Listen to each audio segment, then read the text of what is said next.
mais um episódio do Pode Contar Cast. Hoje com uma temática do Novembro Azul. Trouxemos aqui um especialista que iremos discorrer sobre ele. Tá até identificado. Coisa linda, maravilhosa de Deus. Se cuidem, galerinha. Vamos ter consciência. Fala, meu amigo Renilson, o senhor tá bem? Fala, meu amigo Wilson. Estamos bem, graças a Deus. Hoje muito feliz com o episódio hoje que vai mudar vidas. Quiçá salvar vidas, né? Hoje a gente vai estar recebendo aqui o José Marcelo Lacerda Alves Gonçalves. Ele tem 40 anos. Ele é nascido aqui em São Paulo. Ele é casado há 18 anos com a irmã Mara. Ele tem 2 filhas, a Júlia e a Sofia. Ele é professor universitário, é cooperador na igreja da cidade de Mar. Seu apelido é Peixe. Peixe? Bom apelido. Vamos discorrer. Vamos escorrer o porquê. O Romário que vai gostar, né, Igor? E no tempo livre dele, normalmente ele gosta de ficar com a família. Galera, hoje a gente recebe aqui nosso irmão Marcelo. A paz do Senhor. Amém. Amém. Amém. Amém. Glória a Deus. Eu gostaria já de iniciar essa nossa conversa, esse bate-papo, com uma oração.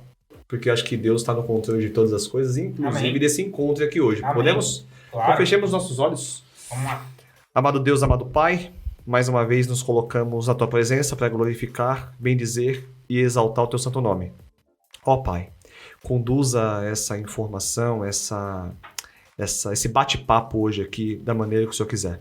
Esteja presente, Pai, porque o Senhor é o foco. Em nome de Jesus te agradecemos. Amém. Amém.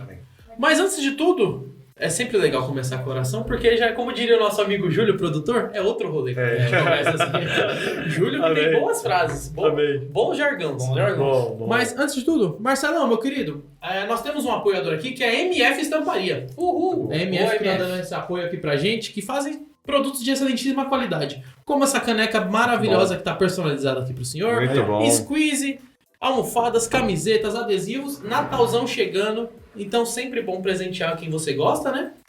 Inclusive, Marcelão, se quiser dar um presente aqui pra sua digníssima esposa, dá uma olhadinha na MF Estamparia que eles Muito têm bom. produtíssimos de excelentíssima qualidade. Muito bom. Show de bola. Show de bola. Gui, obrigado, cara. Valeu mais uma vez. Regina, tamo junto. Tamo junto, Deus abençoe. E eu queria saber, Peixe, esse apelido Peixe. Como surgiu, de onde veio? Bom, antes de mais nada, quero agradecer o convite vindo de vocês. Me sinto honrado de estar aqui hoje junto com vocês. Bom, eu sou santista. Embora eu tenha menos de 90 anos, mas eu sou santista.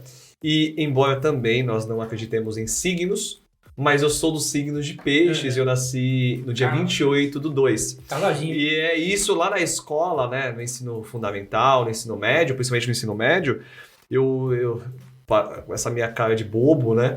Mas eu era de torcida organizada, rapaz. Eu era da torcida jovem, antes de me converter, obviamente. Eu era aquele torcedor que vivia dentro do estádio 24 horas, no barracão da torcida jovem. Então, eu era muito infiltrado com o time do Santos. Eu vivia dentro de estádio de futebol, então... Aí nisso foi pensando, santista, signo de peixe, peixe. Aí todo mundo me procurava como Peixe, então ficou como Peixe. Até hoje os meus amigos, aqueles antigos, eles me chamam de Peixe. Mas aí até a minha esposa, ela me comentou comigo que vocês conversaram com ela. Ela falou assim, se você falar, eu te mato. Mas ela falou assim, eu vou te colocar o seu apelido como Nenê. Por quê? A minha mãe me chama de Nenê. O meu saudoso pai, que hoje mora no céu, né? Ele também me chamava de Nenê, foi ele que me deu esse apelido. E a minha esposa me chama de Nenê. Eu falei, se você der esse apelido, a separação vai ser divórcio da certo. Mas a gente não sabia desse. Não. Nenê não. Então, desculpado, hein, Mara? Impossível. Então, Nenê. Essa é padrão. Pra quem não sabe, ele hoje foi palestrante aqui na nossa igreja. Boa palestra. Uma boa palestra. Vocês que dizem. Então, e nesse momento, Marcelo, eu queria que você descrevesse pra galera quais são as suas funções na medicina. Bem, bom, na verdade é assim, eu escolhi a minha graduação de base, eu sou enfermeiro. Ao contrário do que se pensa sobre a enfermagem, porque a enfermagem existe um mito muito grande por trás da enfermagem, em que a enfermagem é sempre aquela parte técnica, digamos assim, todo mundo diz, o médico ele fica por trás do diagnóstico clínico e o enfermeiro, o técnico ou auxiliar de enfermagem fica na parte prática. eu resolvi, ir para outro caminho. Eu sempre tive o sonho de me tornar professor universitário. E existe um percurso para isso. Então eu decidi fazer a graduação em enfermagem. Então a minha graduação de base é em enfermagem. Em seguida eu fiz uma especialização na área da docência. A docência ela me deu a possibilidade de abrir o leque para dar aula em cursos técnicos. Técnico de enfermagem, auxiliar de enfermagem, até técnico de saúde bucal, enfim. Depois, logo em seguida, eu decidi avançar um pouco mais na minha carreira. Então eu fiz o mestrado. No meu mestrado, eu fiz uma pesquisa em fisiologia e fisiopatologia. Então eu pesquisei o câncer de colo de útero e o câncer de bexiga. Só que eu não parei por aí, eu continuei. Eu fui para o doutorado.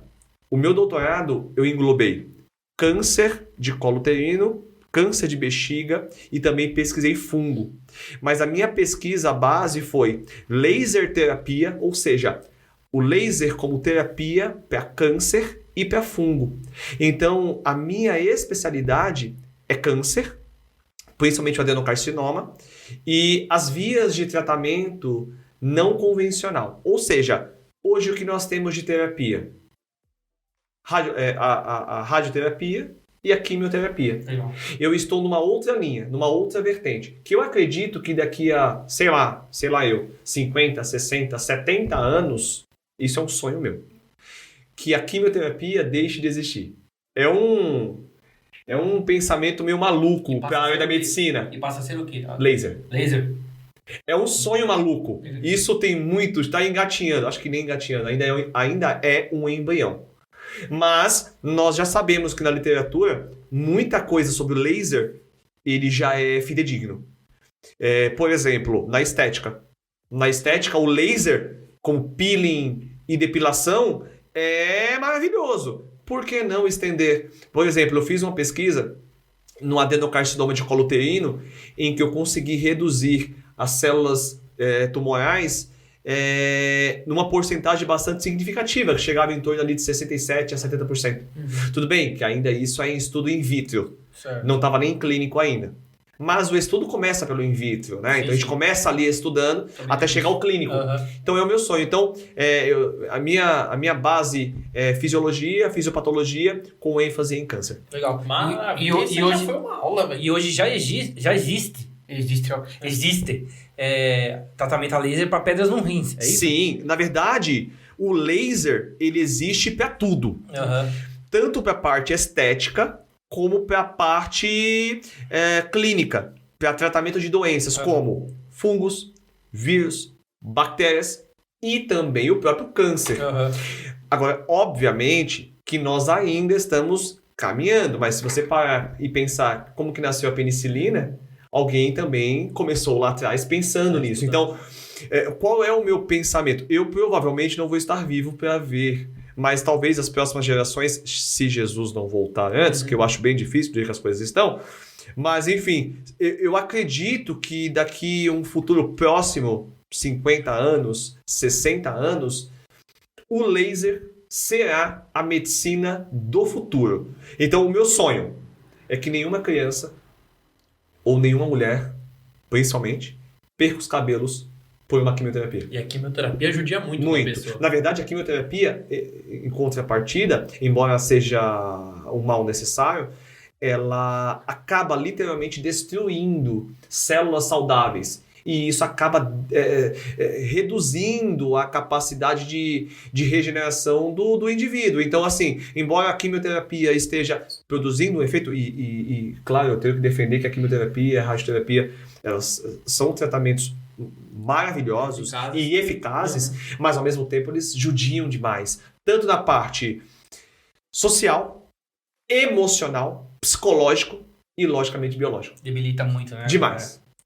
Por isso que o laser é maravilhoso. Já tivemos uma baita aula aqui, já dá pra ver que o cara entende um pouquinho. Cara, sabe nada. Quem sabe a gente, né? Pra ele chegar a esse conhecimento, como que era o Marcelinho na infância? Cara, maravilhoso essa pergunta, porque eu tenho, embora eu quero deixar bem claro, e eu vou dizer uma coisa, eu não sou coach não, tá?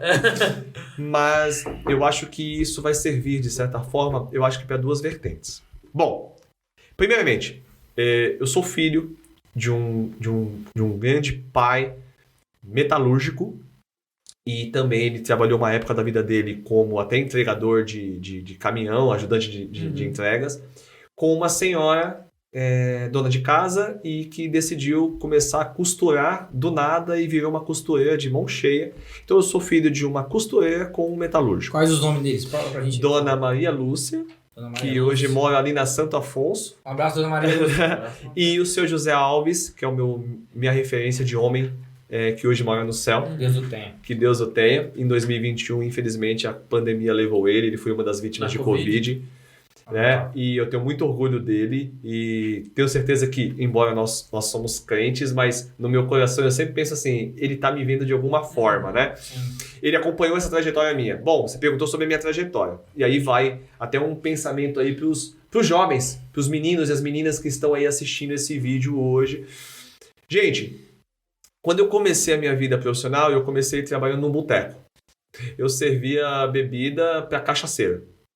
Eu comecei com 12 anos a trabalhar. Você trabalhou numa casa de colchão também? É verdade isso? Vai chegar a história é maravilhosa.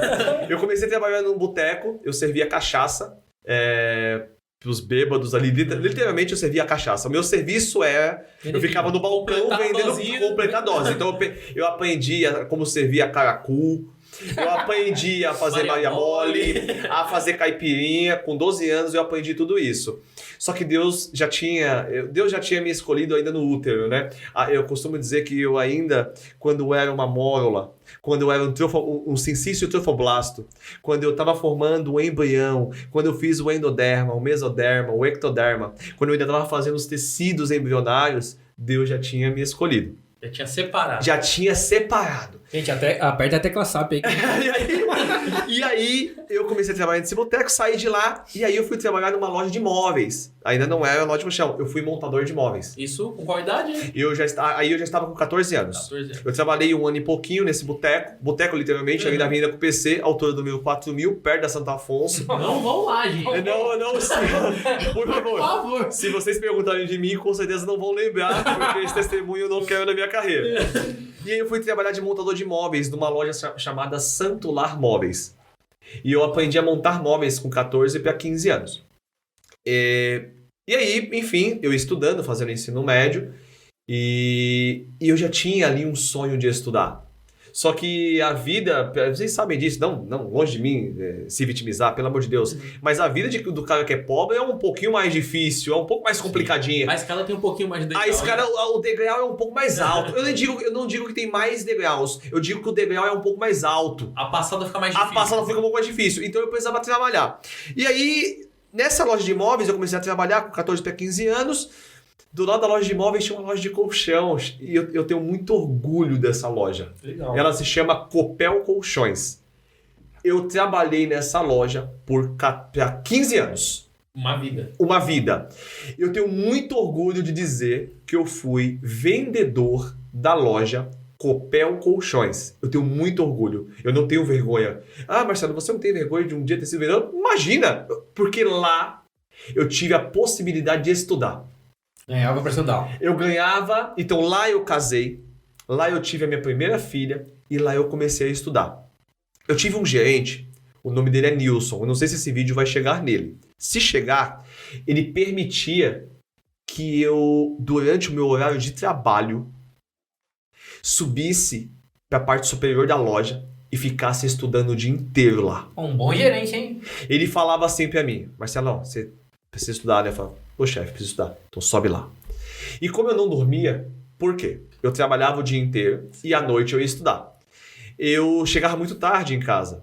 Então eu praticamente, cara, dormia ali, sei lá, 2 a 3 horas por noite. Cochilava. Eu literalmente cochilava. Quando eu chegava de manhã na loja, o que ele fez um trato comigo. Como ele não tá mais lá nessa loja, então ele não tem como mais ser demitido por conta disso. Ele deixava eu dormir, literalmente, nos colchões que nós vendíamos lá. Eu testava o colchão. Exato. Eu testava os colchões que eu vendia. Testar o colchão. Exato. Que um se mexe, outro não se mexe. Exato. Molas ensacadas individuais com viscoelástico e látex. Aí, ó. Quero ver esquecer. E aí eu comecei a estudar lá.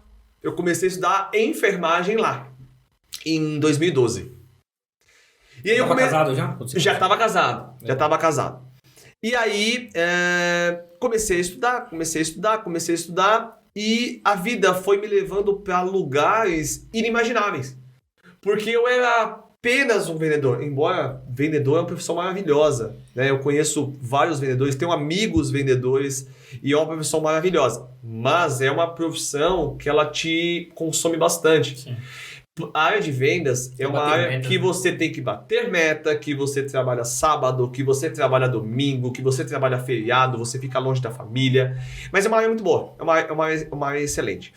E lá eu estudava e eu usava ali a minha profissão para me sustentar a minha família, sustentar a minha filha até então.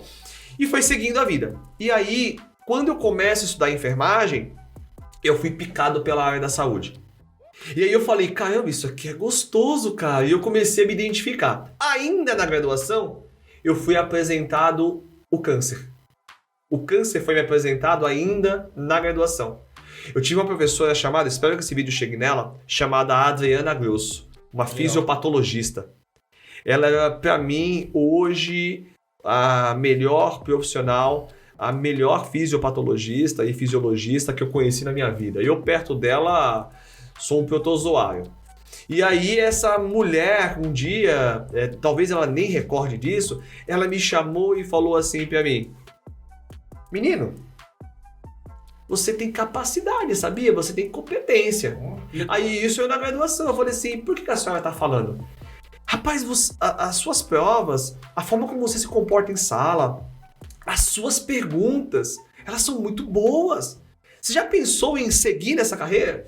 E aí eu falei, olha, professor, eu tô só começando a minha vida acadêmica, mas eu tenho sim o sonho de me tornar um dia um professor universitário, lecionar para medicina, lecionar para enfermagem. Em que área você quer lecionar? Eu quero a área da fisiologia, porque eu sou apaixonado por fisiologia. Ele, então segue, menino. E aquilo foi um combustível.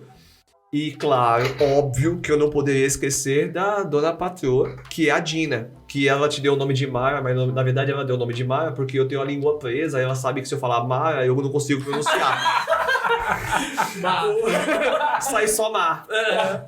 O nome dela é Dina Mara, então eu só chamo de Dina porque eu não consigo falar Mara. Tá. A minha patroa, ela... Eu sou casada... francês, tô brincando. Banheiro pra mim é bem difícil. E ela chegou em mim um dia e me disse, meu, você precisa seguir. Você tá no caminho certo, vai, continua. E as coisas foram acontecendo de uma maneira absurda. E quando eu terminei a graduação, eu falei, tá, caramba, eu não tinha grana pra pagar uma especialização. Pô, especialização é muito caro. Um mestrado, então? Misericórdia. Hoje o mestrado gira em torno de 4 a 5 mil reais a mensalidade. Se você calcular isso em 3 anos, faça as contas. Né? Então, fazer um mestrado, isso é impossível para mim, pelo menos financeiramente.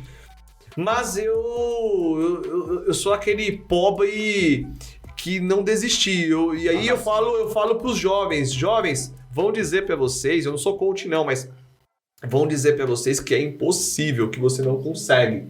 E dá. Eu corri atrás de uma bolsa. Eu não tinha como pagar. Eu fui atrás de uma bolsa, corri atrás da bolsa, consegui a bolsa em 100%. Cursei o meu mestrado 3 anos. Fiz publicação. Esse mestrado me gerou publicação, me gerou premiação. Eu apresentei ele na França, lá em Paris, numa cidade chamada Nice. Foi aí que eu consegui conhecer um pedacinho da Europa. Foi através... Sim, uma experiência magnífica. O meu projeto foi um dos contemplados lá na apresentação. Foi um projeto muito bonito. Os meus colegas que apresentaram lá junto comigo também foram projetos magníficos. Então, assim, Deus me colocou em lugares inimagináveis.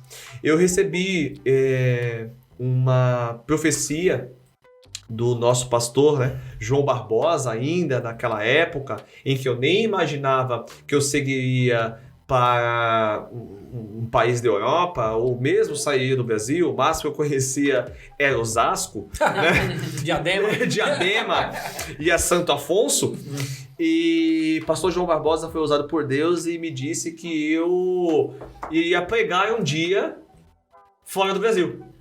Eu falei, meu Deus, Como assim eu vou Com pregar? qual perspectiva? Com qual perspectiva um vendedor, não minimizando, claro, mas eu era um simples e humilde vendedor. Que foge um pouco da realidade. Foge da realidade. O salário, a condição, a vida, o contexto, né? Volto a falar, não estou me vitimizando não, é o contexto oficial mesmo, de vida, né? Filho de um metalúrgico com uma costureira, como é que o cara vai viajar para a Europa e pregar para alguém, né? Só que eu imaginei assim, nossa, Deus vai me transformar num missionário. Porque a gente não sabe os planos de Deus. Sim. Nós não sabemos os planos de Deus. E aí foi nessa viagem que eu fiz a viagem com o Felipe, o Marlon e o Rodrigo. Nós ficamos no mesmo quarto. A gente deu muita risada. Eu sou muito palhaço. Manda um Eu abraço sou pra muito eles, brincalhão. com certeza vão assistir. Se você não assistir esse vídeo vai chegar Felipe, neles. Marlon, Rodrigo, vocês com certeza vão assistir esse vídeo. E lá eu preguei para esses 3 meninos. E no começo da pregação, se você assistir esse vídeo, vocês vão lembrar. Vocês vão lembrar disso. Eles começaram a debochar de mim. Por quê? Vocês sabem, quando a pessoa não está caminhando com Jesus, tudo parece muito bobo. Muito lúdico. É tudo muito mitologia, né? Mitologia cristã. As pessoas acabam debochando da vida cristã como um contexto mais mitológico, mais folclórico. Uhum. E no começo eles estavam, tá bom, vai aí, fala aí do seu Cristo aí, de como você é feliz com ele, sendo esse Zé Mané que você é aí. Só que do meio pro final, eles já estavam com os olhos meio lacrimejantes, eles já estavam mais centrados, já foi plantada a semente, principalmente o Felipe. Uhum. Felipe conversou comigo depois sobre essa pregação. Você sabe do que eu tô falando, Felipe? Você sabe. Felipe conversou comigo sobre essa pregação. E no momento que eu tava pregando pro Felipe, pro Marlon e também pro Rodrigo, Deus me voltou até a sede, onde o pastor João Barbosa estava pregando, e ele falou sobre como eu iria um dia pregar fora do país. Ele não me falou por quanto tempo, nem por onde eu ia andar. Para qual público? Para qual público. Mas o fato é que ali eu tive a prova oficial que Deus está no controle de absolutamente tudo, e nós não adianta a gente fugir desse contexto. E ali, então essa foi a minha trajetória. Hoje, como que eu trabalho, o que eu faço da minha vida? Eu usei tudo isso que eu fiz. Hoje eu leciono em uma universidade, em vários campos, né? Em vários campos, em vários polos, em alguns cursos. Os 2 principais, medicina e enfermagem. Ambos na área da fisiologia. E também sistematização da assistência. E aí, nesse contexto, me apresentaram uma outra função que eu me apaixonei também, que foi a área de supervisão hospitalar. Então, hoje, eu faço a supervisão daqueles alunos que estão saindo da graduação e estão indo para o campo de estágio.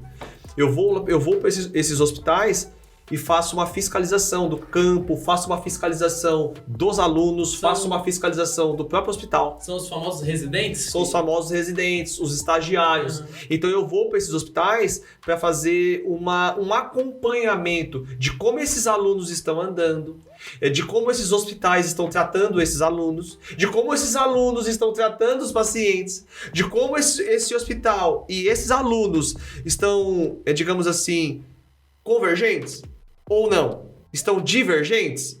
Opa, tem uma divergência aqui? Tem. Semana passada mesmo eu tive uma divergência, tive que entrar em ação. Alguns hospitais que eu trabalho, que eu vou fazer isso: Hospital Municipal de Parelheiros, Hospital Infantil Darcy Vargas, Hospital e Maternidade Interlagos, Hospital Geral de Itapecerica da Serra, Hospital do Campo Limpo, ali em Itapecerica da Serra. São alguns dos hospitais que eu faço esse trabalho, e hoje eu estou aqui para falar um pouquinho desse trabalho nosso aí para vocês. É uma boa informação essa, hein? Várias informações, ramificações de várias verdades. Mas antes de tudo, estão achando que a gente esqueceu alguma coisa. Sistema não, pô. Não, porque a gente sempre fala no começo, tá ficando fácil, tá ficando rotineiro. A gente deixa pra fazer no meio do episódio agora. Boa. A palavra de hoje, fisiologia. Uma boa Nosso palavra. amigo Marcelo falou um pouquinho dessa palavra. Marcelão, estamos com pode sortear cash aqui. O que seria isso? Durante esses 3, 4 episódios que já discorremos aqui, a gente soltou um prêmio. valor de R$500 pro sorteado. Como que ele faz para ganhar isso?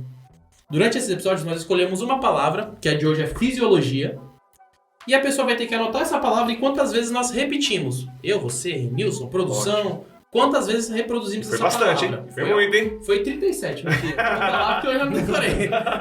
Quantas vezes nós reproduzimos essa palavra e vai ter que marcar durante 10 episódios. Chegou no 10º episódio, a pessoa entrega a lista com a quantidade que falou, toca R$500, vai comprar a rifa do sorteio do carro do pastor. Sensacional. Na verdade, a gente vai selecionar uma pessoa. Vai selecionar a pessoa? Isso, vai selecionar a pessoa. E a pessoa que foi escolhida, ela vai ter que falar pra gente quantas vezes foi dita as palavras. Acertou, ganha os R$500. Se não Ela acertou, será sorteada Isso, e depois isso, vai ter que falar o isso. número de... Tem que se estar ela acertar, marcadinho isso, lá. ela vai ganhar os R$500. Se não acertar, mesmo que tenha sido sorteado, não ganha. Não ganha. Tem Aí que vai pra falar o próxima número. semana. Vai aumentar pra R$600 na próxima Interessante. semana. Entendeu? E Vou assim me vai. concentrar nessa palavra hoje aqui, então. Boa. Tomara que ganhar primeiro, porque se você tá acumulando, a gente tá perdendo aqui. Aí não vai adiantar nada. O rendimento não vai suprir. Não vai. Aí, Lança, ajuda nós, Selic. Antes de tudo, quadrinho agora. Tem um quadrinho agora. Já temos? Já temos um quadrinho. Bota na tela, Julião. Julião, nos surpreenda. Vamos lá, Julião. Surpreenda. Tomara que seja aquele. Não, não vai ser. Ele não vai fazer 2 episódios seguidos.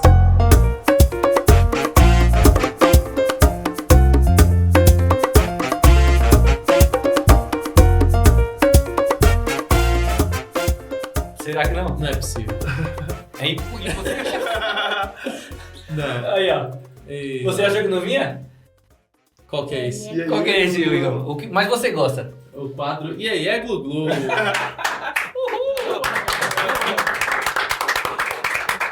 Galera, na moral, eu adoro esse quadro. Marcelão, nosso produtor Júlio, ele tem alguns desvaneios. Quando ele fica ocioso, ele pesquisa charadinhas. Certo. Charadinhas. E vamos ver qual que ele preparou.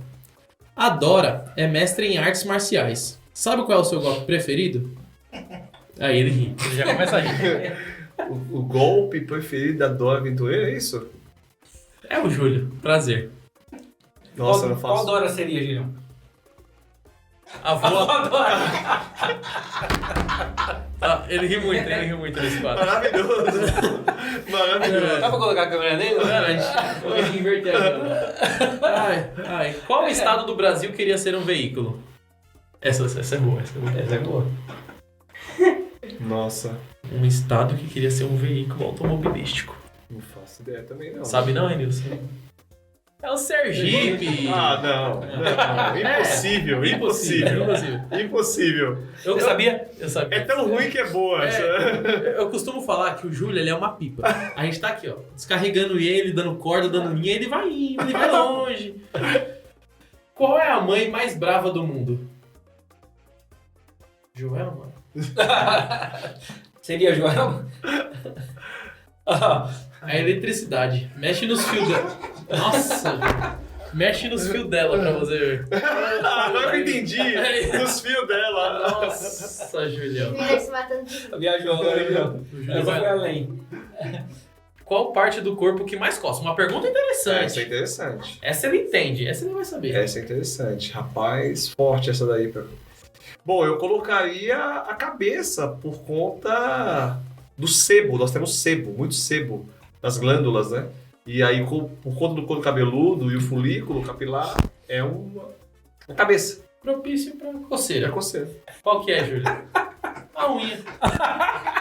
Mas isso é ridículo.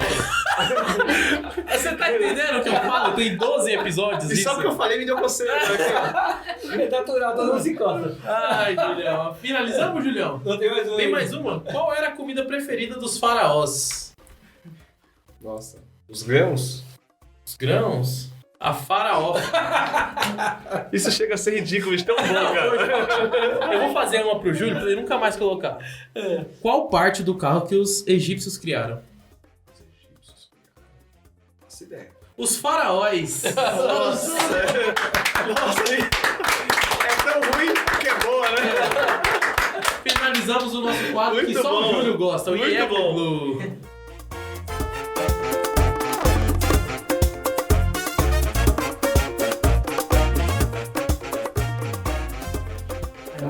Um bom Foi um quadro, bom quadro, né, Júlio? Muito bom, parabéns. muito bom. Marcelo, muito bom. desculpa o nosso... Não, excelente, adorei. É. Algum desses aqui eu vou usar hoje, chegando em casa. Chegando em né? casa, Chegando em conta. casa. Conta essa do faraó. que eu- Essa ninguém perde, essa é maravilhosa. Vou usar em salas.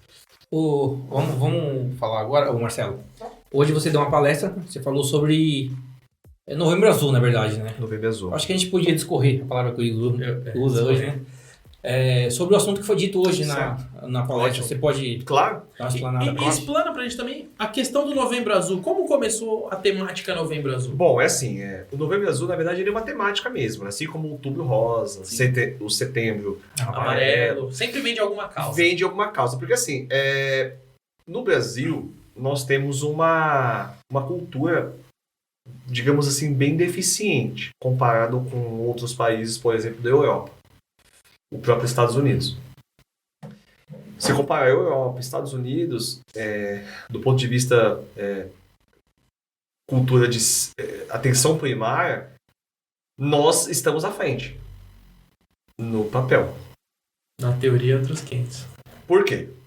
Eu sei que eu vou tomar pancada de um monte de gente quando eu disser isso, mas eu falo isso em Tá sala. só entre a gente. Tá Tá só só entre nós nós. 3 aqui. Eu falo isso em sala e eu sou muito criticado por outros profissionais. O Novembro Azul vem de fazer um levantamento focal de um problema de saúde, assim como eu já mencionei o Setembro Amarelo ou o Outubro Rosa. Então foi nomeado ali o Novembro Azul, aleatoriamente, para chamar a atenção de uma doença que afeta muitos homens. E aí antes de mais nada, esse câncer em específico, o câncer de próstata, um dos que mais afeta os homens, principalmente no Brasil, ele é mais complicado por um único problema muito específico. Ele está dentro de um homem. Nós, homens, por exemplo, hoje aqui na nossa igreja, nós fizemos aqui essa palestra, o número de homens ele foi reduzido. Não tivemos um número tão exacerbado. Se vocês realizarem uma palestra câncer de mama. Outubro Rosa. O próprio Outubro Rosa. Câncer de colo uterino. Alterações hormonais. Você pode ter certeza que você vai ter que fechar a igreja, se você te fizer uma divulgação, que não vai ter mulher, não vai ter espaço para colocar mulher nessa igreja. Viu, Igor? E aí Eu vi? Não. Rosa, eu entendi. Eu não vi no Novembro Azul, eu vi no Novembro Rosa. E aí foi colocado exatamente essa questão do desenvolvimento do câncer. Porque assim, como eu estava falando aqui na igreja mais cedo, o que é o câncer? O câncer é uma mutação gênica, é uma mutação celular. E muitas vezes, essa mutação celular, ela é totalmente assintomática. O que é assintomática? É algo sem sintoma. Então se focou, numa chamada de atenção dos homens para buscar o diagnóstico antes que ele apareça de uma forma, digamos assim, não intencional. Então, exemplo, eu sou o Marcelo, tenho 40 anos, mas daqui a 2, 3, 4 anos, 5 anos, eu tenho, segundo a literatura, um volume aumentado, epidemiologicamente falando, segundo o Instituto Nacional de Câncer, entre outros institutos, OMS, Secretaria de Saúde, eles conseguem fazer um levantamento de que, a partir dos 45 anos de idade, existe uma elevação significativa, epidemiologicamente falando, de pacientes portadores de câncer de próstata. O que o Ministério da Saúde, a Secretaria de Saúde faz? O que é estatística? Estatística é um dado que nós chamamos de incidência ou prevalência de um problema de saúde. Então eu tenho um número X de incidência, que são novos casos, e o número Y de prevalência, que são casos recorrentes. Se eu sei, um exemplo, todo ano, na igreja de São Carlos, um membro infarta. Se todo ano eu tenho uma estatística que um membro infarta, eu sei que em 2024 alguém vai infartar. Isso é estatística, né? No caso, bioestatística. Eu vou pegar toda a igreja e mandar para o cardiologista para fazer um check-up, para tentar fazer com que não aconteça a prevalência. E aí eu consigo captar esse cara que vai infartar antes que ele infarte. Da mesma forma, vem o Novembro Azul. Eu sei que um número X de homens terão câncer de próstata. Eu sei, eles vão ter. A avaliação não é para evitar a doença. A questão é eu diagnosticar a doença para ofertar para esse paciente um prognóstico melhor. O que é um prognóstico? É como essa doença vai se desenvolver em um indivíduo. Eu posso ter um prognóstico maravilhoso, onde eu tenho um diagnóstico precoce / prognóstico maravilhoso de 95% de cura. Ou eu posso ter um diagnóstico equivocado no tempo, no período ineficaz. Essa doença vai ter um prognóstico horrível que vai levar esse paciente à morte. Então, Novembro Azul, ele nasceu que as pessoas pensam, eu vou ao médico para evitar o câncer. Não. Se você tiver que ter, tá? Você vai ter. Você não vai evitar o câncer. Ou ele vai vir, ou ele não vai vir. Mas não é sobre isso. É sobre como ele vai vir, como eu vou descobrir e como eu vou tratá-lo. Se eu descobrir isso ainda logo no início, nessa avaliação do Novembro Azul, de uma maneira rápida, eficaz, fidedigna, ágil, eu consigo ter um prognóstico de um paciente que nem por cirurgia, nem por quimioterapia, nem tampouco por radioterapia eu precise fornecer esse tipo de tratamento para o paciente.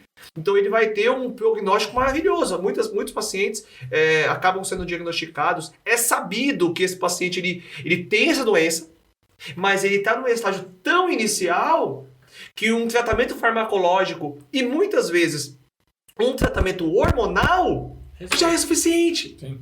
E aí você tem um paciente com 45 anos de idade, fazendo um tratamento aí de 6 meses com um hormônio e de repente um tratamento farmacológico específico, e daqui a 6 meses o cara está curado. Bom. Mas nós temos um problema. Esse problema está dentro de um homem. E o homem, ele tem como cultura no Brasil o medo de achar doenças. O homem, culturalmente falando, ele tem medo de achar doenças. Ele não vai ao médico. Ele não procura um médico. Porque ele acha que se ele procurar a doença, ele vai achar. E aí, diferente das mulheres, as mulheres buscam incessantemente um diagnóstico. Elas querem achar o diagnóstico. Então, por exemplo, a mulher vai ao médico, faz o exame de rotina e ela fala, olha, o meu médico disse... Quantas vezes eu escuto isso? Meu médico disse que as minhas mamas estão ok, o meu colo uterino está ok, não tem nenhuma alteração. Não confiei nele. Vou procurar outro. Ela busca uma segunda opinião. Não contente. Ela não contente, ela vai caçar. Aí ela vai, busca a segunda opinião, passa por tudo de novamente. Aí ela fala assim, eu tô satisfeita, mas daqui a 6 meses eu vou repetir. Volto lá. Vou repetir tudo. E normalmente o homem é o seguinte, o homem não quer saber. Não. Aí quando descobre, acho nós conhecemos um grande amigo, o nome dele é Marcelo, inclusive é o nosso pastor. Ele fez um exame. Ele recebeu já previamente um exame de PSA, um exame de antígeno prostático negativo. Tudo bem. Ele é alegre, ele fica feliz. Tô feliz, tô alegre, tô feliz, sorridente. Leve. Tô sorridente, tô alegre. Não é bem assim que funciona. E, estatisticamente falando, ele tá, embora ele só tenha 42 anos, mas ele tá, digamos assim, numa precursão de um paciente dentro da estatística. E é mais ou menos assim. Eu faço esse comparativo quando eu estou em palestra. Eu não fiz hoje, porque como aqui é uma igreja, eu dou essa palestra também de forma secular, em hospitais, em clínicas, enfim, no sistema. Eu falo o seguinte: se eu pegar um 38, uma arma, e eu colocar apenas um projétil num tambor de 6 balas, do tambor de 6 projéteis, e mostrar para você que o projétil, para quem não sabe, eu já treino tiro. O projétil, ele vai, conforme você vai atirando, o tambor ele vai rodando até cair na agulha. Sim. Se eu pegar esse tambor, mostrar para você que ele está em último, eu tenho mais 5 orifícios para rodar para chegar até lá. Eu mostro a você, bato o tambor, te dou um revólver, falo para você colocar na sua cabeça e atirar. Você atira sem olhar o tambor? Sem olhar? Só eu mostrando pra você? Nem a O que você vai fazer? Não Você vai assim, olha, Marcelo, eu confio em você, eu sei que você pratica tiro, eu sei que você tem conhecimento, mas você me desculpa, eu vou abrir aqui. Só pra eu vou olhar, Consciência. e falar, não, ele tá em último. Quando rodar, e detalhe, tá? Antes de você colocar na sua cabeça, você vai apertar o gatilho para ter certeza que o sentido unidirecional, ele tá no momento em que o projétil ele vai cair no próximo tambor e não vai cair na agulha. Você vai dar pelo menos 2 disparos. E aí você vai se conscientizar que vai ter mais um disparo ainda. Sim. Porque apenas com o exame laboratorial, onde uma máquina lê o teu exame, onde apenas uma contagem de um profissional, inclusive muito competente, denominado de biomédico, que é ele que faz o laudo, com muita competência, porque uma contagem celular feita por um humano e embora, pelo amor de Deus, o exame, o PSA é um exame muito fidedigno e muito importante. Eu só estou colocando aqui o contexto. Por favor, não quero que vocês... Só para contextualizar, eu não quero que vocês pensem assim, o Marcelo está falando que o PSA não é confiável. Não é isso. O PSA é muito confiável.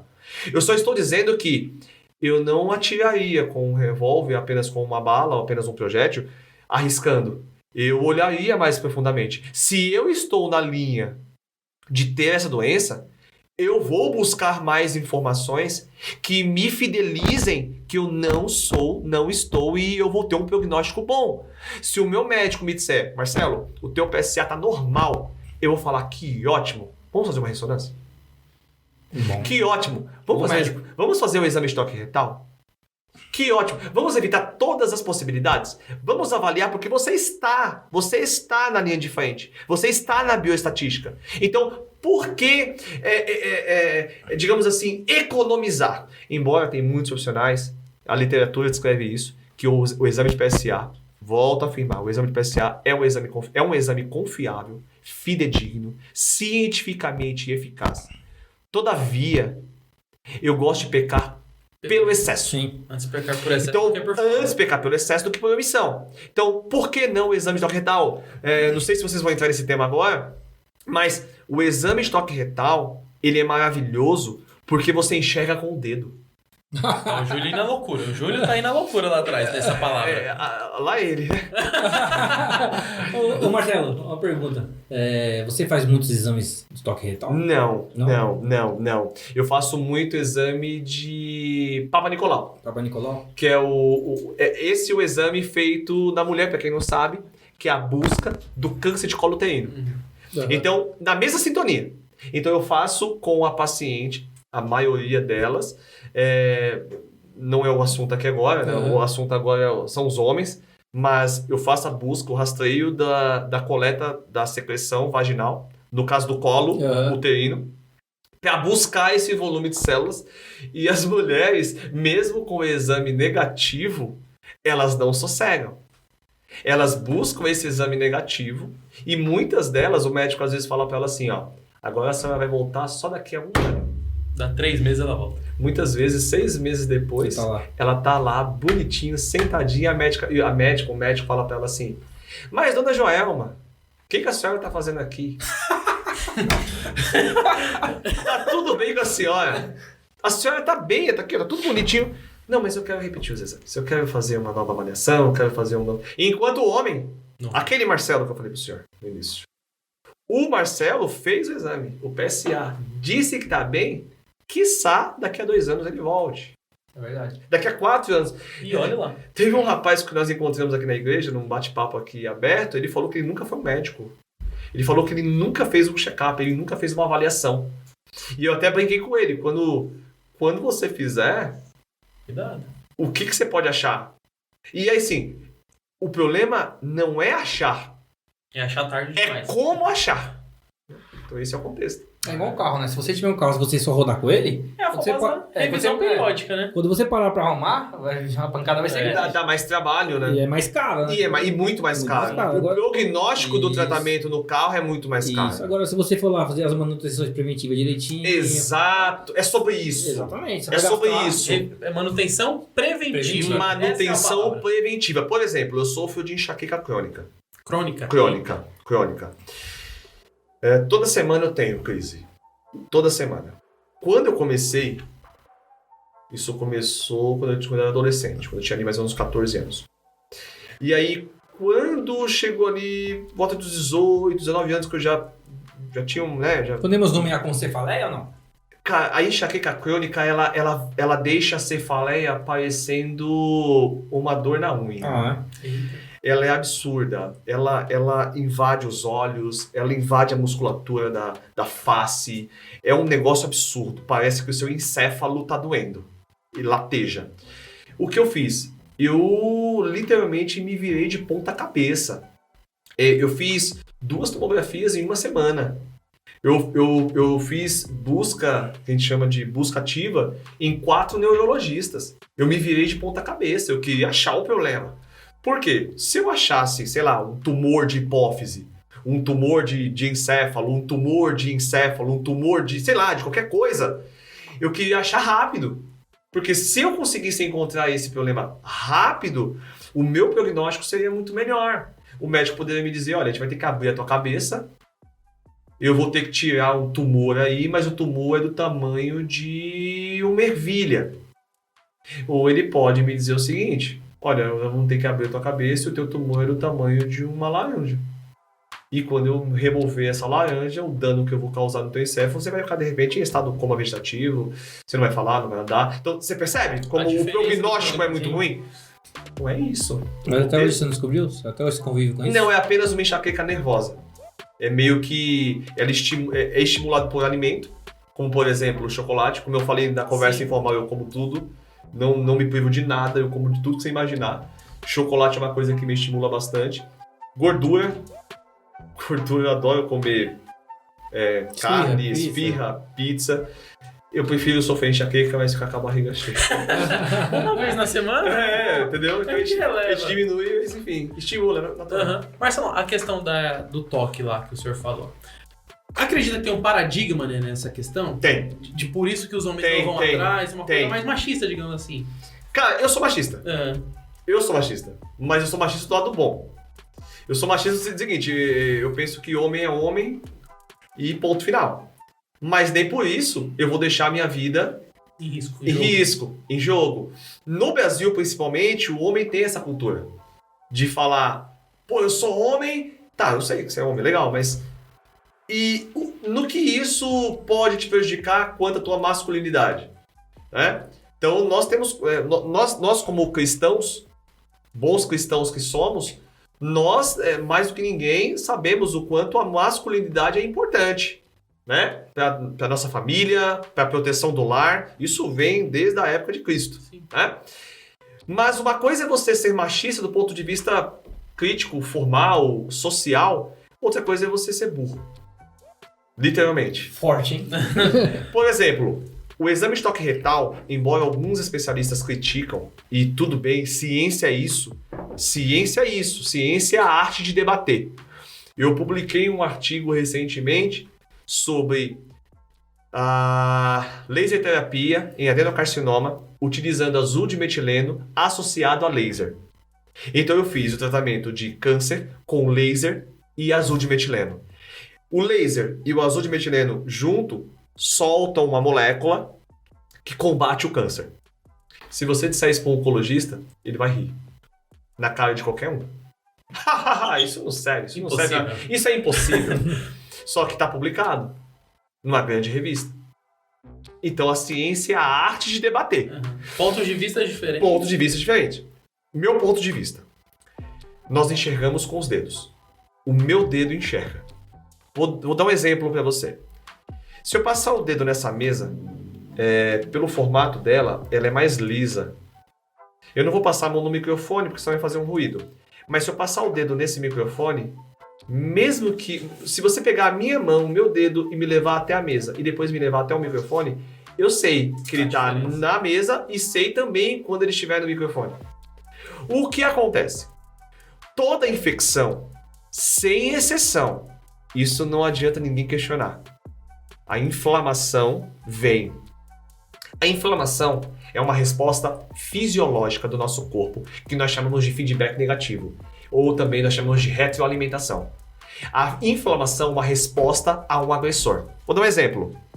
Você se perfurou com um prego lá fora. Enferrujado. Não precisa ser enferrujado. Não. Vem a inflamação. Há uma cascata de migração leucocitária. Os leucócitos vão para o local da infecção. Se você bater a cabeça aqui na ponta dessa mesa, mesmo que não abra o tecido, você tem uma infecção por trauma. Vem também uma cascata migratória. Por isso que fica vermelho. Não fica vermelho quando você bate? Toda infecção gera o que nós chamamos de resposta fisiológica do organismo, que nós chamamos isso de imunidade. E aí nós vamos entrar em imunidade inata e imunidade adquirida, que aí é um outro assunto. Mas vem inflamação para combater aquele agressor. Junto com essa inflamação, nós temos os sinais flogísticos. O que são os sinais flogísticos? São os sinais da inflamação.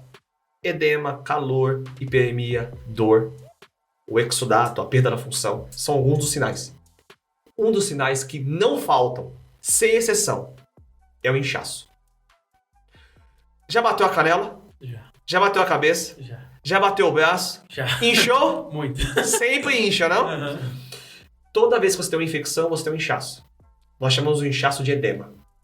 Ele aumenta por conta da vascularização, ele aumenta de tamanho, às vezes o local ele duplica o tamanho.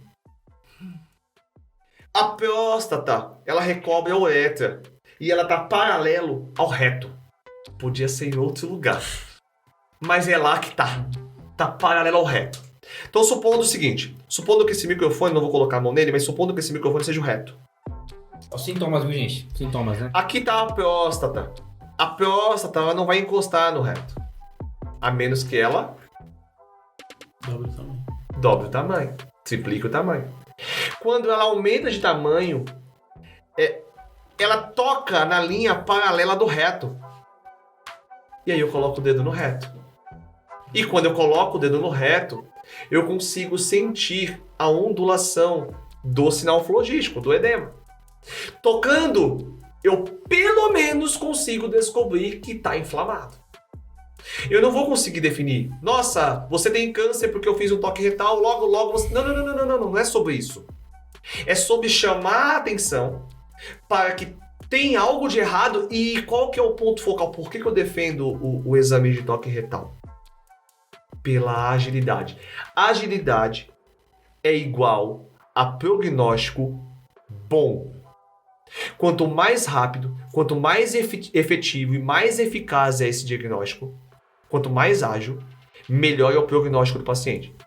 E se o nosso pastor Marcelo, que ele prometeu para mim que ele vai fazer, o exame de toque retal, quando ele fizer o exame de toque retal, eu profetizo que o médico que vai fazer o exame dele não vai pegar nada. Não vai descobrir nada. Eu já profetizo desde então, não vai ter nada. O médico vai colocar o dedo lá e fala assim, nossa, não tem inchaço nenhum, tá maravilhoso. Esse homem aí vai viver mais 90 anos. Se fosse o pastor Marcelo, eu acreditaria na profecia dele, nem ia. Ele vai introduzir no reto do pastor Marcelo. Ele vai introduzir no reto do pastor Marcelo e não vai sentir a próstata. Vai ficar ali, ó, lisinho. Vai falar pro pastor Marcelo assim, ó. Nossa, pastor Marcelo tá maravilhoso. Vá pra casa viver feliz com a sua esposa, com seus filhos. Que bom que o senhor veio e daí que não tem nada. Olha só. Imagina o seguinte. Eu sofri um acidente de moto grave em 2018. Eu fui derrubado por um motorista de aplicativo, ele estava ao telefone, e ele invadiu a minha faixa, me jogou da moto, quase passaram por cima de mim, quase que um caminhão passou por cima de mim. Livramento já. Livramento. E aí eu fui pro hospital. Chegando no hospital, o médico me avaliou, ele olhou tudo e falou assim, ó, pode ir embora. Pode ir pra casa. Impossível. Aí eu falei assim, não, eu não vou embora. O senhor vai fazer uma toma.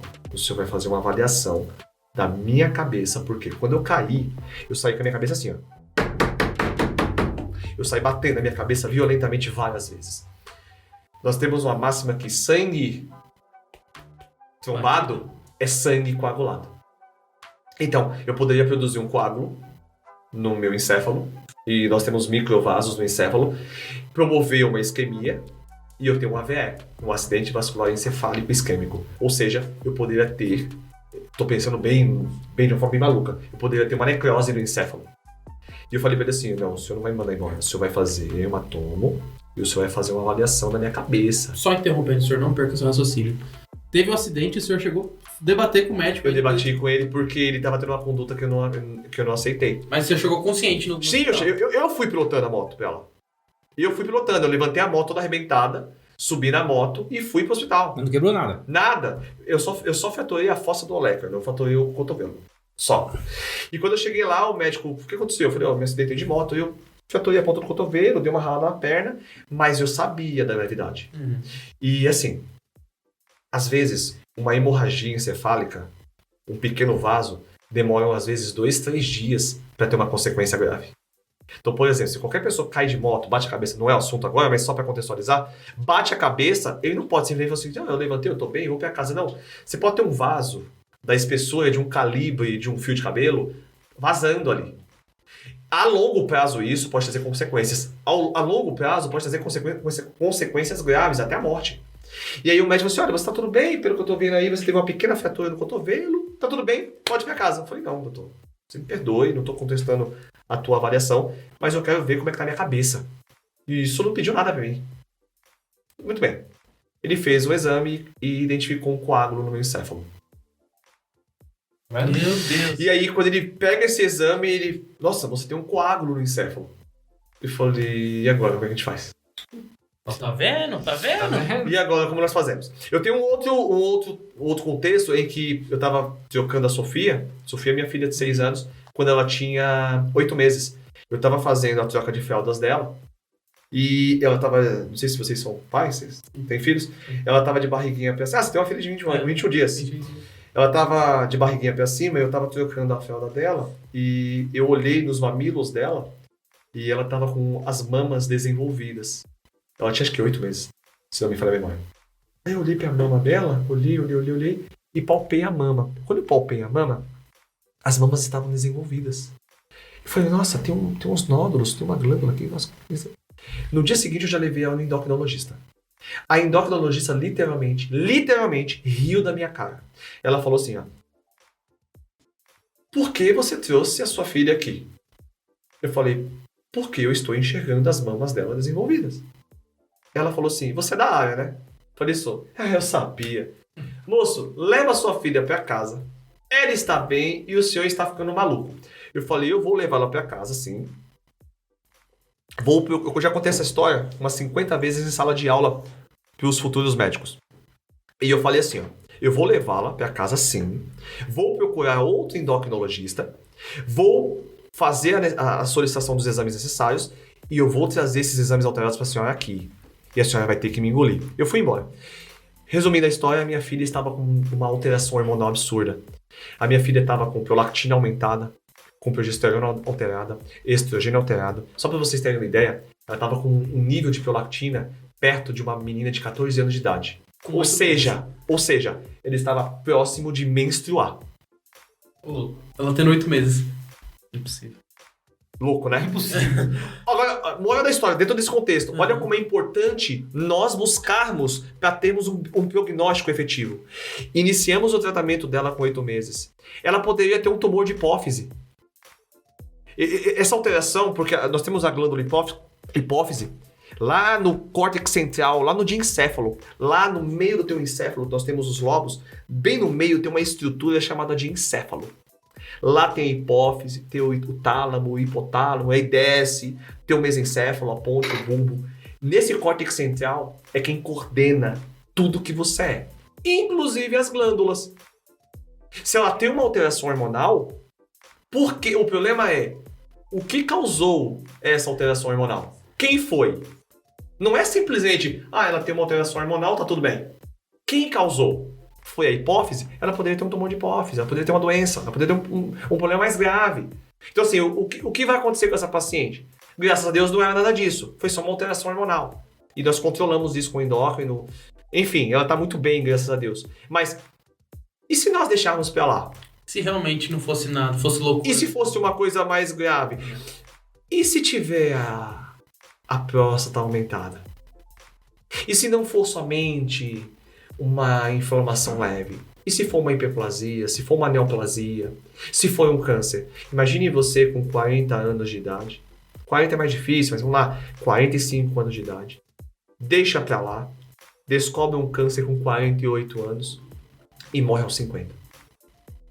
Porque de repente você não fez um exame de toque retal, porque você não fez a avaliação laboratorial da maneira que deve ser feita. Então aqui hoje o objetivo O objetivo hoje é conscientizar os homens, porque as mulheres já são conscientizadas. Nós estamos a 1000 anos-luz das mulheres, as mulheres estão lá na frente. Né? Eu, quando fizer a minha idade ali, já vou preparar as flores pro meu médico, Uma pergunta que eu vou acho levar e vou fazer o exame de toque retal. com relação à idade, é relativo? Tem que ser acima dos 45 anos ou pode ocorrer antes dos 45 anos? Assim, ó, muita literatura fala a partir dos 40. Mas assim, epidemiologicamente falando, a partir dos 45 anos de idade é que a chance de você desenvolver um problema como esse vai aumentando gradativamente. Né? A gente chama de curva, né? Sim. Então ele vai aumentando, você vai tendo mais possibilidades de desenvolver essa doença. Por exemplo, é bobagem eu pegar um cara de 38 anos e submetê-lo a fazer teste de PSA, fazer exame de toque retal. Inclusive, essa seria uma das perguntas, porque tem um amigo que pediu pra perguntar aqui. Sempre um amigo, Sempre um amigo. É sempre um amigo, né? Se podia adiantar esse exame. Não há necessidade. Nem Por que por não há- desencargo de consciência. Não, por Ele que... tem 22 anos hoje. Não, Júlio. Esse menino tá estranho, viu? Não, Vai levar flores pro médico, né? Por acaso alguém que tá na minha retaguarda, não? exato. Então esse menino é estranho. Ele tá se lamentando eu agora. percebi ele logo no início me olhando meio estranho. Ele queria o zap, né? Porque ele falou, passa. Ele queria antes, né? É brincadeira, gente, é brincadeira. Não há necessidade, sabe por quê? Quando o Ministério da Saúde utiliza uma campanha, faz uma campanha, não é assim, ó. Eu vou fazer uma campanha para câncer de próstata para pessoa, deixa eu ver, 40 anos. Não é assim que funciona. Toda campanha, ela é com foco com dado epidemiológico. O que é um dado epidemiológico? Incidência e prevalência. Exemplo. Vamos usar a pandemia de exemplo.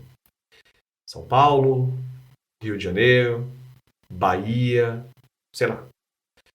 Onde eram os casos mais aumentados? Acho que vocês devem recordar que na TV apareciam, né? Estado tal, tantos casos, Sim. X mortes, X entubados, não é isso? Sim. O que o sistema faz? Ele vai levando o atendimento para quem eu tenho mais demanda. Exemplo, respiradores.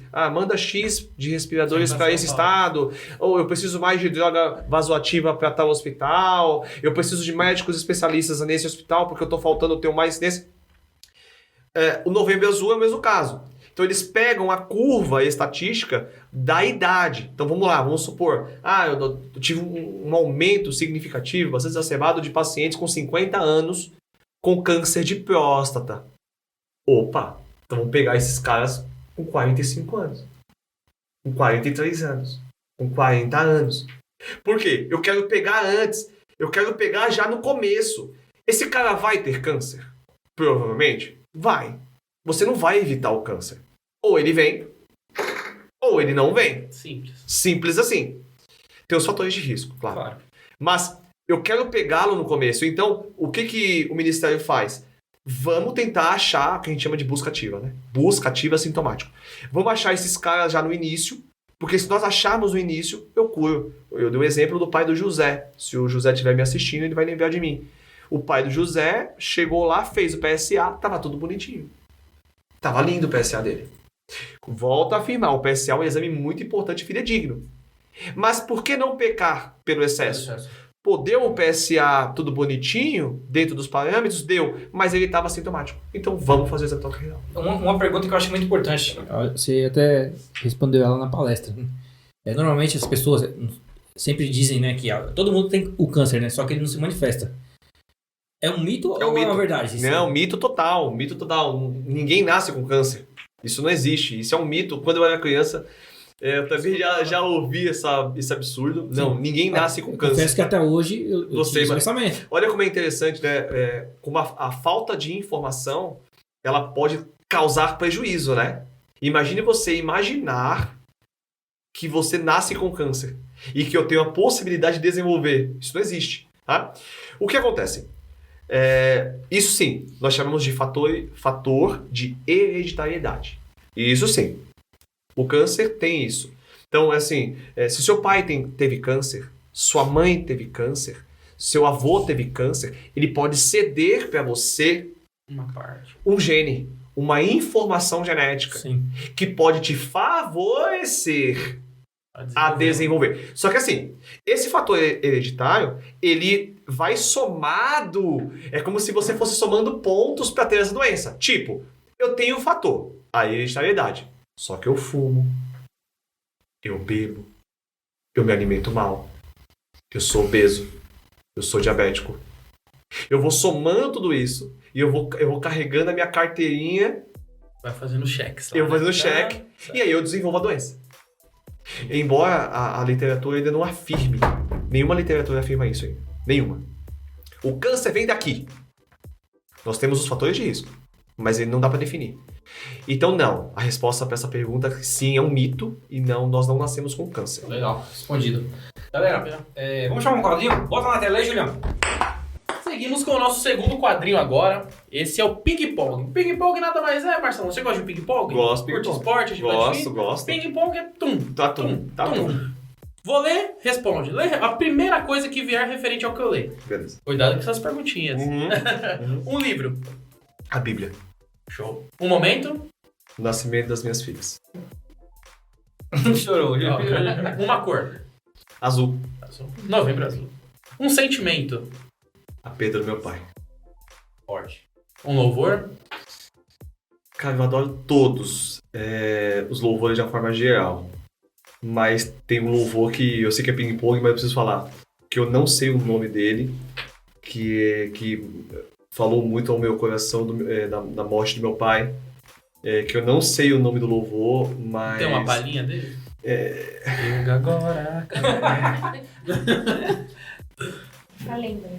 Não vou lembrar dele agora, mas... Nem pra cantar? Pra cantar, sim. Não, Fala de... Ele fala mais ou menos assim, que... Vai acontecer, tem que acontecer. Que o impossível vai acontecer.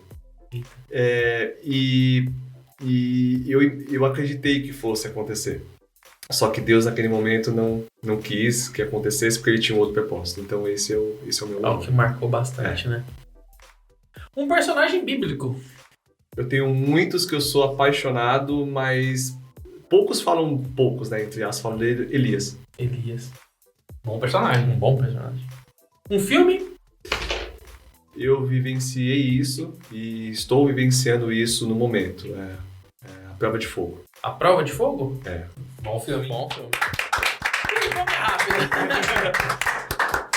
Galera, o papo tá muito bom, muito edificante, muito enriquecedor. Não, esse episódio merecia parte 2. Um bom Bem episódio. rápido, né? E Marcelo, já estendemos o convite. Amém. Um futuro próximo aí, Amém. em tê-lo aqui Amém. conosco. Amém. Uma parte 2. Já está aceito. Já está certo? Com o pastor, né? Vamos Já fazer com o está pastor da aceito. próxima vez? Sabe o que a gente podia fazer? Um papo de pastor. Isso. Amém. O meu pastor é o pastor de Jaci, nesse momento, né? Eu tenho um carinho absurdo por todos os meus pastores que passaram em minha vida. Pastor Heraldo, que foi meu pai na fé. Pastor Marcelo, que logo vem em seguida, eu tenho um carinho absurdo por ele. Pastor de Jaci, que é o meu pastor, que eu chamo ele de pai. Deus colocou ele logo na morte do meu pai. Ele, para mim, é um segundo pai. Pastor Gisiel, que eu vivenciei pouco tempo com ele na Missionária 1, quando eu fiz essa transição para a cidade de Ademar.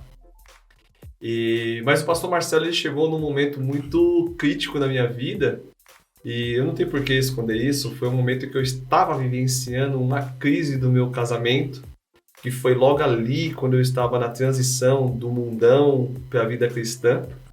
E ele chegou meio que nessa turbulência também, e ele teve muita compreensão, ele teve muito amor para comigo. Na época também eu estava estudando, então eu tenho um carinho absurdo de participar num segundo evento. Foi um incentivador, é isso? Ele foi um incentivador. Ele eu posso dizer, né, ele foi um dos que me incentivou, ele realmente me ajudou a chegar onde eu cheguei. Forte, hein, pastor? Maravilha. Não tenho como dizer. A salva de palmas, pastor Marcelo Ferreira. O homem é diferente. Ó, pastor. Ele é muito...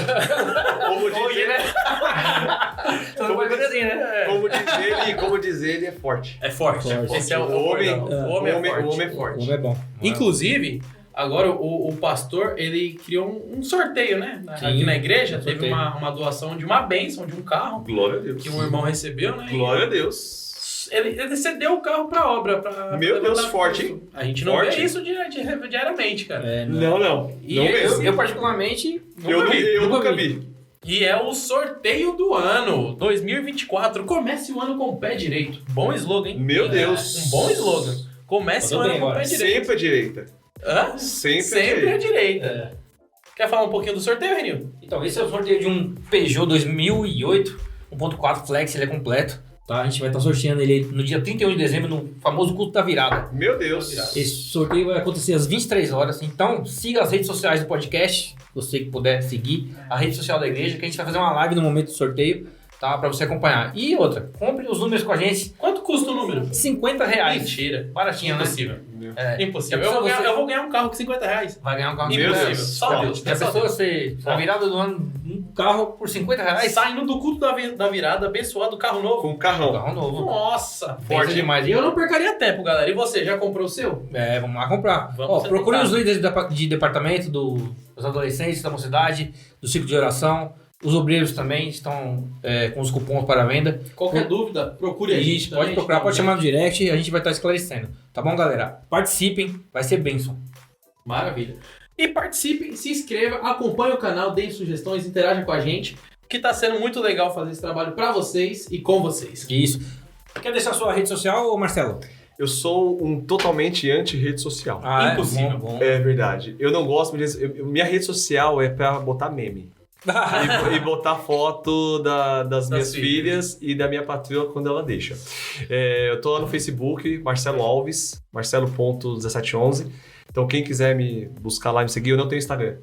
Eu entro muito pouco na rede social, a pastora Joelma e o pastor Marcelo pode comprovar o que eu tô falando. Quando eu coloco uma foto lá, acho que demora mais ou menos um ano pra eu postar alguma coisa. Então se vocês me acharem lá, vocês vão achar fotos lá minhas de décadas. E Viu? como é que faz pra contratar palestras, entrar em contato, tirar dúvidas? Então, essas palestras eu faço aleatoriamente, sempre que encaixa na agenda. Aqui, hoje, eu fiz com um coração cheio, eu estou aqui muito feliz. A honra e o prazer é todo meu de estar aqui hoje. Mas quem quiser me convidar, fazer uma palestra, ir até a sua igreja, ou mesmo no seu ambiente de trabalho, escola, universidade, eu vou, mas eu sempre me comprometo nos intervalos da minha agenda. vida profissional, da minha agenda, né? Já vou deixar bem claro que essas palestras que eu dou, eu não cobro nenhum centavo, eu não faço questão de que você faça absolutamente nada, porque isso Deus me deu de graça. Então, como Ele me deu de graça, eu também faço de graça. Então, você que de repente tem interesse, eu posso deixar aqui depois o meu telefone com os meninos aqui. Quem quiser me procurar, me procure. Eu só peço um pouco de paciência E porque compreensão, né? e compreensão, porque a agenda é muito apertada. Pode falar, Júlio, o número? Muito Ele mesmo apertada. pode escrever o número? Vai estar na descrição do Vai colocar na episódio. descrição. Então, Isso, cara. deixa aí meu número. Quem quiser pode me chamar aí no WhatsApp. Mas só peço, eu não consigo me comprometer toda Ou semana. e-mail, às vezes até O e-mail também, porque, por exemplo, eu tenho mais duas palestras ainda esse mês, uma da Igreja Adventista, sétimo dia. Legal. É uma longa história, mas as minhas filhas são adventistas. É uma longa história, A minha irmã roubou as minhas filhas para a Igreja Adventista. Elas são as duas, né? Elas Deixa são, pra parte 2. a parte 2 do Clube dos Veladores. A Júlia, inclusive, é um milagre, então ela tá lá no Clube dos Veladores, ela é adventista, eu vou estar na Igreja Adventista dia, se eu não estiver enganado, se eu não estiver falhando, é muita coisa, dia 26 de novembro, e vou estar na Igreja Batista, se não me falha a memória também, no dia 5 de dezembro, que foram os dias que encaixaram. Legal. Quem quiser me convidar, eu geralmente consigo nos meses que eu estou de férias. Bacana. Eu tiro o mês de janeiro de férias, mês de julho de férias e início do mês de fevereiro também eu estou de férias. Então dezembro, janeiro e fevereiro dá para conciliar bem, a gente pode correr atrás disso aí. E você que perdeu a palestra de hoje, caso queira aí, já tá as datas aí e os lugares. né? Exatamente. Será muito exatamente. bem-vindo e terá o seu conhecimento aflorado e expandido, porque o homem entende Amém. pouco. Amém. É bom. Amém. É bom. Glória a Deus. A Glória gente se sente muito feliz com a sua presença aqui. A gente se sente honrado, na verdade, de ter Obrigado. recebido você A honra é aqui. minha. E foi enriquecedor também pro nosso podcast e pra galera da nossa igreja também. A honra é minha. Tá bom? Honra é Foi um minha. prazer tê-lo. Volte sempre que quiser. Na verdade, o convite já tá estendido. Amém. Da próxima vez, vamos fazer um parte 2 bem bacana aí. Bem Amém. recheado. A honra é minha. A honra é minha. Deus abençoe. Agradecemos a todos vocês que assistiram, interagiram, curtiram. Deixe seu like, se inscreva no canal. Deixe seu comentário. Acompanhe nossas redes sociais, as redes sociais da igreja. Fique atento ao sorteio, ao Pode Sortear Cash. É muita coisa, gente. Vamos acompanhar tudo logo. Mais fácil. É isso mesmo. E receba a dedada.